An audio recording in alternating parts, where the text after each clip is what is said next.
بالیہ اشعار کے ساتھ شکر خداوندی بجا لائیں۔ حضرت انس رضی اللہ تعالی عنہ فرماتے ہیں، میں نے ہرگز نہیں دیکھا کوئی دن خوب تر اور روشن تر اس دن سے جس میں تشریف لائے نبی کریم صلی اللہ علیہ وآلہ وسلم ہمارے ہاں۔ جس دن آپ تشریف لائے مدینہ منورہ میں تو آپ کے جمال جہاں آرا سے ہر ایک چیز روشن ہو گئی۔ ہر قبیلے کی دلی تمنا تھی کہ آقائے نامدار اسے شرف میزبانی بخشیں۔ آخر کار تجسس کا سفر ختم ہوا۔ ناقہ رسول مسجد کے موجود دروازے کی جگہ، کچھ روایتوں میں ہے کہ منبر مسجد کی جگہ بیٹھ گیا اور گردن زمین پر رکھ دی۔ ناقہ پھر اٹھا اور دوبارہ آ کے اسی جگہ بیٹھ گیا۔ آپ نے ارشاد فرمایا، یہاں سے نزدیک ترین گھر کس کا ہے؟ ابو ایوب انصاری نے کہا، میرا۔ چنانچہ حضرت ابو ایوب انصاری آپ کا ساز و سامان اٹھا کر گھر لے گئے۔ مدینہ منورہ میں حضرت ایوب انصاری رضی اللہ تعالی عنہ کے گھر میں، جہاں آپ صلی اللہ علیہ وآلہ وسلم نے پہلا قیام فرمایا، اس سے عقیدت رسول اللہ صلی اللہ علیہ وسلم کی ایک ایمان افروز داستان پرتاثیر وابستہ ہے۔ کہتے ہیں یمن کا حکمراں شاہ طبع اسد بن کرب قبل از اسلام ممالک شرقیہ کو فتح کرنے نکلا تو اس کا گزر مدینہ طیبہ سے ہوا۔ اس نے اپنے بیٹے کو یہاں خلیفہ مقرر کیا اور خود مہم جوئی کے لیے روانہ ہو گیا۔ اس کے جانے کے بعد اہل مدینہ نے اس کے بیٹے کو قتل کر دیا۔ اسے خبر ہوئی تو انتقام لینے کے لیے مدینے واپس آیا اور قتل عام شروع کر دیا۔ یہودی علماء جو اس کے ساتھ تھے انہوں نے اسے سمجھایا کہ وہ اس شہر کو تباہ کرنے کا ارادہ ترک کرتے، کیونکہ یہ شہر حفاظت الہی میں ہے۔ انہوں نے کہا، ہم نے اس شہر کے اوصاف حمیدہ تورات میں پڑھے ہیں اور یہ نبی آخر الزماں کا دار الہجرت ہے۔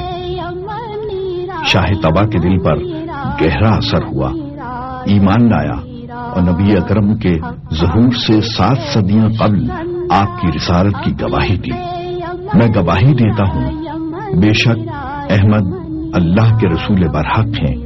اگر میری عمر نے وفا کی اور ان کی آمد تک زندہ رہا تو میں ضرور ان کا معین و مددگار بنوں گا۔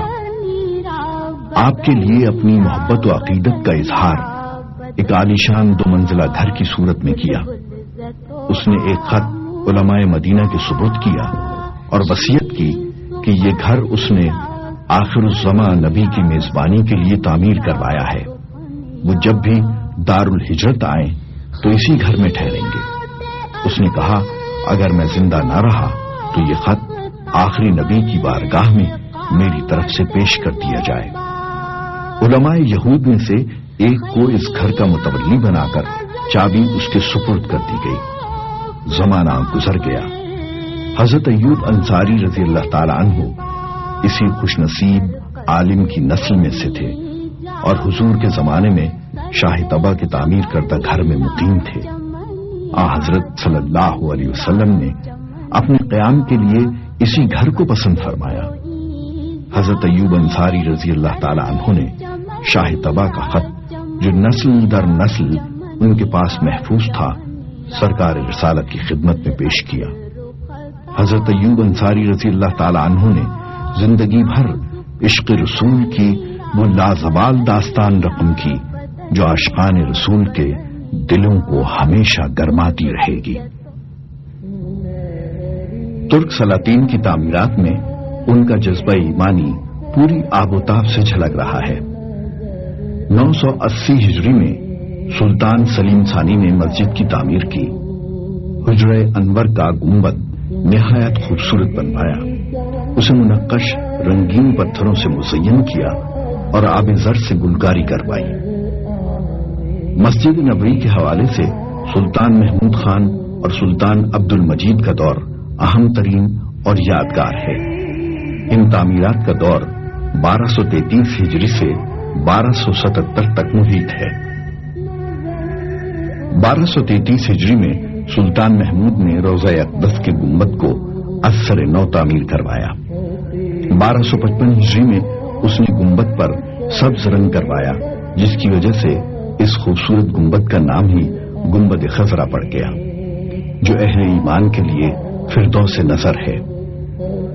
المحرک حکومت نے مسجد نبوی کی تعمیر نو کے فیصلے سے عالم اسلام کو آگاہ کیا اور ساتھ ہی یہ اعلان بھی کیا کہ مسلمان اہل ہنر جہاں کہیں بھی ہیں وہ ترکیہ پہنچیں۔ اہل ہنر کی سہولت کے لیے سلطنت عثمانیہ کے سفارت خانوں کو خصوصی احکامات جاری کر دیے۔ اہل فن کو ہر قسم کی سہولتیں بہم پہنچانے کی ہدایت دی گئیں۔ عقیدت مند ترکوں نے اہل ہنر کے لیے قسطنطنیہ میں خصوصی بستیاں بسائیں۔ جب کئی برس کے بعد ماہرین کی مطلوبہ تعداد دنیا کے کونے کونے سے قسطنطنیہ پہنچ گئی تو سلطان بستی میں تشریف لائے اور کہا کہ ہر اہل فن اپنے ایک بیٹے یا کسی لائق شاگرد کو اپنا فن پوری توجہ سے سکھائے۔ حکومت ایسے بچوں کو حافظ قرآن بنانے کے ساتھ ساتھ شاہ سواری کا فن بھی سکھائے گی۔ اس منصوبے کے لیے 25 برس کا عرصہ دیا گیا۔ تربیت پانے والے معصوم بچوں کے ذہن میں یہ بات پہلے ہی ڈال دی گئی کہ بڑے ہو کر انہیں اپنے پیارے رسول صلی اللہ علیہ وآلہ وسلم کی مسجد کو تعمیر کرنا ہے۔ جب یہی بچے اپنے فن میں معجزے تخلیق کرنے کے قابل ہو گئے تو اہل ہنر کا یہ کارواں سوئے مدینہ روانہ ہوا۔ حرم سے چند میل دور ان کی رہائش کے لیے بستی بسائی گئی۔ یہ بستی بیر عثمان کے پاس تھی، جو موجودہ کنگ فہد اسپتال سے کچھ فاصلے پر ہے۔ ترک عہد کی یادگار مسجد کی تعمیر سلطان عبد المجید خان کے دور میں ہوئی۔ نئی بنیادوں پر مسجد نبوی کی تعمیر کا آغاز 1233 ہجری میں ہوا اور تکمیل 1277 ہجری میں ہوئی۔ مسجد کی تعمیر انتہائی پاکیزہ ماحول میں شروع ہوئی۔ ماہرین اور مزدور باوضو ہو کر تلاوت کلام پاک کرتے ہوئے برسوں اپنے کاموں میں مشغول رہے۔ فن تعمیر میں ید طولہ رکھنے والے ماہرین نے اپنے فن کی بلندیوں کو چھو لیا۔ زہد و تقوی کے پر تاثیر اور نورانی ماحول سے تعمیر کو انمول بنا دیا۔ یہ تعمیر آج بھی اہل ایمان کے دلوں کو ایسا سکون عطا کرتی ہے کہ الفاظ جس کا احاطہ نہیں کر سکتے۔ مسجد سرخ پتھروں سے بنائی گئی تھی۔ مسجد کی منقش چھت کو سہارا دیے ہوئے سرخ ستون کاندھے سے کاندھا ملائے ہوئے اس طرح کھڑے ہیں جس طرح سرخ جوڑوں میں ملبوس طلسماتی دور کی کوئی مخلوق جشن حیرت منا رہی ہو۔ سال ہا سال سے یہ مبہوت ستون اپنی پائیداری کا اعلان کر رہے ہیں۔ سرخ ستونوں کے اوپر والے حصے پر سنہری رنگت کی جھالریں خوبصورتی میں مزید اضافہ کرتی ہیں۔ ان سنہری تشتریوں سے بل کھاتی ہوئی محرابیں بلند ہو کر اور پھر آہستہ آہستہ جھک کر بھی دوسری جانب سے آنے والی مشتاق محرابوں سے مل کر محراب کی تکمیل کرتی ہیں۔